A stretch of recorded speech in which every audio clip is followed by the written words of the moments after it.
மக்களுக்கு நல்லா புரியும், எல்லாத்தையும் தெளிவா பார்த்துக்கிட்டு இருக்கிறாங்க.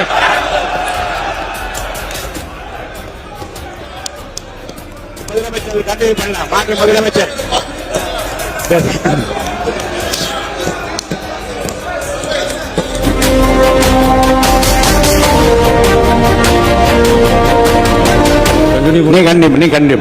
கண்டிப்பா இந்த சமூக நீதி அரசு சமூக நீதி அரசுன்னு சொல்றவங்கள பார்த்து கேட்கிறேன், நம்ம பட்டியலின சகோதரர்களுக்கு எத்தனை அமைச்சர் பதவி கொடுத்தீங்கன்னு கொஞ்சம் சொல்ல முடியுமா?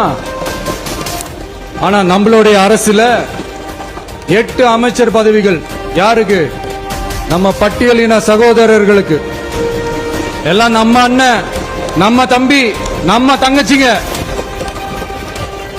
அண்ணல் அம்பேத்கர் அவர்களுடைய கிட்டத்தட்ட 100 ஆண்டு கால கனவு இப்ப நிறைவேறி இருக்கு.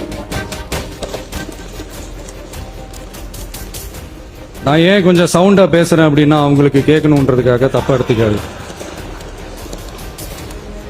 அதே மாதிரி பெண்களோட பாதுகாவலர் நாங்க தான் அப்படின்னு சொல்லிக்கிறவங்கள கேட்கிறேன், எத்தனை பெண்களுக்கு அமைச்சர் பதவியில இடம் கொடுத்தீங்க கொஞ்சம் சொல்ல முடியுமா?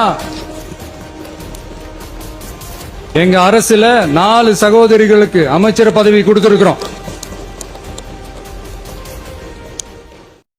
எனக்கு என்ன டவுட்னா, சிஎம் வாயை திறக்க முடிக்காருன்னு சொன்னாங்க.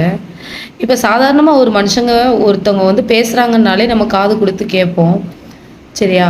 அவ்வளோ பெரிய மனுஷன் பேசும்போது காது கொடுத்து கேட்கலனாலும் பரவாயில்ல, அது அவமதிக்கிற மாதிரி எந்திரிச்சு வெளியே போகிறது எனக்கு என்னமோ அசிங்கப்படுத்துறதுக்கு சம மாதிரி எனக்கு தோணுச்சு. உங்களுக்கு என்ன தோணுதுங்கிறத கமெண்ட்ல சொல்லுங்கள்.